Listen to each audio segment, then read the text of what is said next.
మంత్రి నారా లోకేష్ గారికి ఉప ముఖ్యమంత్రి పదవి, డిప్యూటీ సీఎం పదవి ఇవ్వాలని కొందరు టీడీపీ నాయకులు ముఖ్యమంత్రి చంద్రబాబు నాయుడు గారిని కోరడం ఇది చాలా హాస్యాస్పదంగా ఉంది.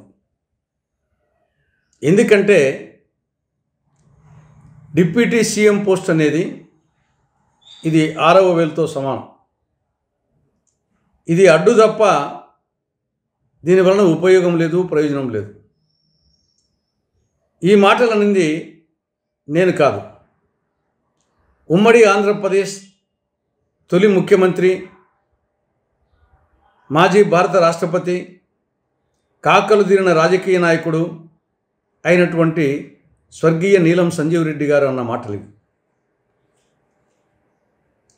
భారత రాజ్యాంగంలో కూడా ఎక్కడ డిప్యూటీ చీఫ్ మినిస్టరు, ఉప ముఖ్యమంత్రి పదవి అనే ప్రస్తావనే లేదు.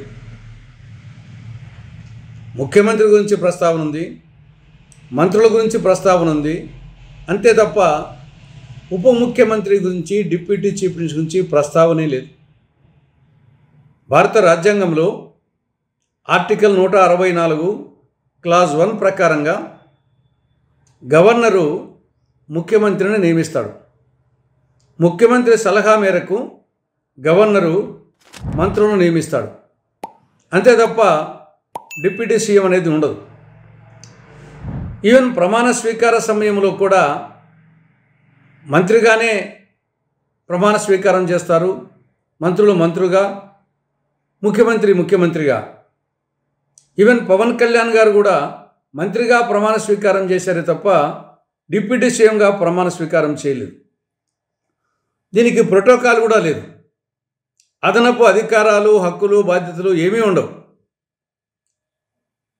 ఆ కన్సర్న్ మంత్రికి సంబంధించి ఆ మంత్రి శాఖల మీద ఉంటుంది అంతే. కాబట్టి అటువంటి 6వ వేలు లాంటి ప్రోటోకాల్ లేని, అదనపు అధికారాలు లేని, రాజ్యాంగ ప్రతిపత్తి లేనటువంటి ఆ డిప్యూటీ సీఎం పదవిని నారా లోకేష్ ఇవ్వమని అడగడం అనేది ఇది హాస్యాస్పదంగా ఉంది. నిజంగా నారా లోకేష్ మీద వీరికి ప్రేమ, అభిమానము ఉంటే, నారా లోకేష్ సమర్థత మీద అంత నమ్మకం, భరోసా ఉంటే, అదేదో ముఖ్యమంత్రి పదవిని నారా లోకేష్ ఇవ్వమని అడిగితే సరిపోతుంది. చంద్రబాబు నాయుడు గారు పార్టీ అధ్యక్షుడిగా ఉంటూ నారా లోకేష్ను ముఖ్యమంత్రి పదవిని చేయండి అని చెప్తే, అడిగితే సరిపోతుంది. అది రాజ్యాంగ పదవి. లేదా పవన్ కళ్యాణ్ గారికి ఆ డిప్యూటీ సీఎం పోస్ట్ ఇచ్చినందువల్ల ఆయన పోటీదారుడు అయిపోతున్నాం అనుకుంటే ముఖ్యమంత్రి గారితో చెప్పి పవన్ కళ్యాణ్కు ఆ డిప్యూటీ సీఎం పోస్టు ఊడబికేసేయండి. అంతే తప్ప రాజ్యాంగంలో లేనటువంటి 6వ వేలుతో సమానమైనటువంటి ఆ ఉప ముఖ్యమంత్రి పదవిని నారా లోకేష్కు ఇవ్వమని అడగడం అనేది అనవసరం. ఇక రెండవ అంశం ఏనుగుల బీభత్సం. ఇటీవల కాలంలో ఏనుగుల బీభత్సం మరీ మితిమీరిపోతా ఉంది. అడవుల్లో ఆహారపు కొరతతో, నీటి కొరతతో, లేదా కొన్ని సందర్భాల్లో ఆ ఏనుగుల గుంపుల మధ్య ఉన్న పోరాటం నేపథ్యంలో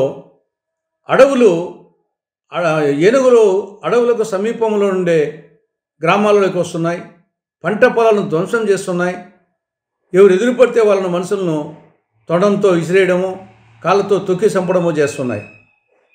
మొన్న శనివారం తిరుపతి జిల్లాలో చంద్రగిరి నియోజకవర్గంలో, చంద్రగిరి మండలంలో కందులవారిపల్లి ఉప సర్పంచ్, టీడీపీ మండల నాయకుడు రమేష్ చౌదరిని ఏనుగుల గుంపు కాళ్ళతో తొక్కి చంపేశాయి.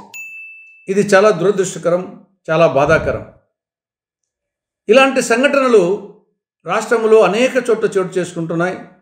ప్రత్యేకించి ఉమ్మడి చిత్తూరు జిల్లాలో ముఖ్యమంత్రి ప్రాతినిధ్యం వహించే కుప్పం నియోజకవర్గము, పక్కనటువంటి పలమనేరు, పొంగనూరు, చంద్రగిరి, ఈ నియోజకవర్గాల్లో తరచుగా ఏనుగుల దాడులు సంభవిస్తూ ఉన్నాయి. 2011 నుండి ఇప్పటి వరకు ఏనుగుల దాడిలో ఒక్క చిత్తూరు జిల్లాలోనే 22 మంది చనిపోయారు, అనేక మంది గాయపడ్డారు. 233 ఎకరాల్లో పంట పూర్తిగా ధ్వంసమైంది. ఆ ప్రాంతపు ప్రజలు కంటి మీద కునుకు లేకుండా ఉన్నారు. కాబట్టి దీనికి ఏదో శాశ్వత పరిష్కారం కనుగొనాల్సిన అవసరం ఉంది. తాత్కాలికంగా చేస్తే ప్రయోజనం లేదు. మరి ఇటీవల పవన్ కళ్యాణ్ గారు కర్ణాటకకు పోయి అక్కడ కొన్ని కుంకి ఏనుగులు ఈ సమస్య పరిష్కారం కోసం తెచ్చారు. మరి ఆ కుంకీలు ఏమయ్యాయో, ఎక్కడున్నాయో, దానివల్ల ప్రయోజనం ఏమిటో ఇంతవరకు అర్థం కావడం లేదు. చంద్రబాబు నాయుడు గారేమో ముఖ్యమంత్రి గారు రాష్ట్రాన్ని స్వర్ణాంధ్రప్రదేశ్ చేస్తాం, స్వచ్ఛాంధ్రప్రదేశ్ చేస్తాం, happy Andhra Pradesh, wealthy Andhra Pradesh, healthy Andhra Pradesh చేస్తామని చెప్తా ఉన్నారు. అవన్నీ దేవుడెరుగు. ముందు మీ సొంత జిల్లా చిత్తూరు జిల్లాను, మీ యొక్క సొంత నియోజకవర్గం కుప్పం నియోజకవర్గ ప్రజలను ఏనుగుల దాడి నుండి ముందు రక్షిస్తే అదే 10,000.